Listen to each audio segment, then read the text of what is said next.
Okay, so Arnold Allen versus Giga Chikadze.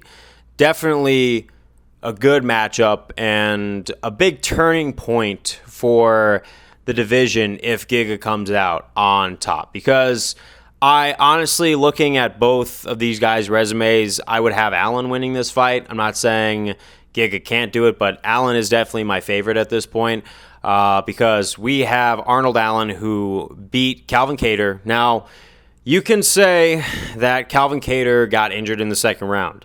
Would he have turned it around in the later rounds? We don't know. But the first round was pretty concluding, at least from what I saw. So I feel like Arnold Allen would have won that fight by a decision had Calvin Kattar not gotten injured. And we could obviously tell that maybe that injury might have affected Calvin Kattar down the road, but we'll see. I know that Calvin Kattar's got a fight coming up, and he wants a bounce-back fight, especially after taking a loss to Aljamain Sterling.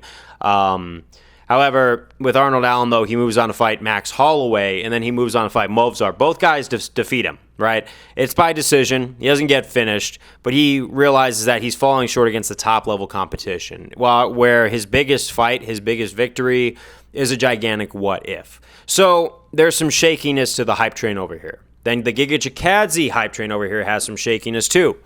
Giga falls short to Calvin Kattar, and Calvin Kattar was that perfect gatekeeper at the time.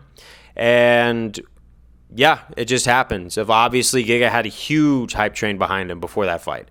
And then he's going to fight Josh Emmett. That fight gets canceled. Instead, he faces down Alex Caceres and wins that fight. So he's coming off of a win, but Alex Caceres isn't the biggest win on that level to brag about in featherweight at the UFC. Even though Alex Caceres is one of a staples in my heart of the sport, he was never really championship material, as we could see. It's all good. He's still in the UFC, but he was never really a Volkanovski or a Holloway or a Conor McGregor.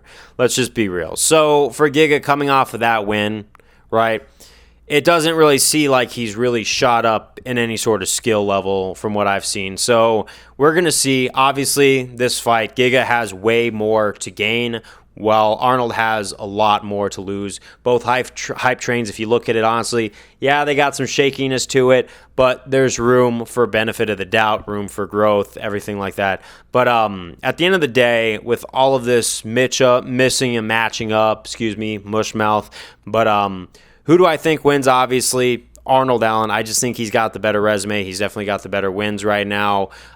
He's keeping it real. He's keeping it going. And you know what? Going the distance against Max Holloway is still pretty good. But you can't really fault Arnold Allen for hopping on that Holloway thing, just because here's the thing with Holloway. I thought he was done after that third Volkanovski fight. Seeing him take that much damage, I was worried about where his career was going. I was wondering if Holloway was going to face the exact same fate we were going to see Tony Ferguson face, but obviously that's not the case. Holloway's gone on a tear, and he even defeated Justin Gaethje, who finished Tony Ferguson. However, you can't really blame Arnold Allen for being deceived like that, because I would have been thinking the same thing if that's what Arnold was thinking to begin with.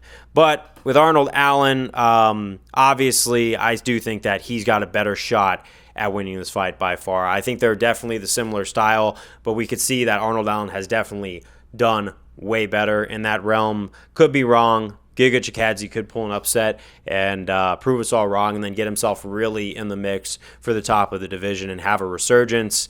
But only time will tell. We'll see where this fight goes.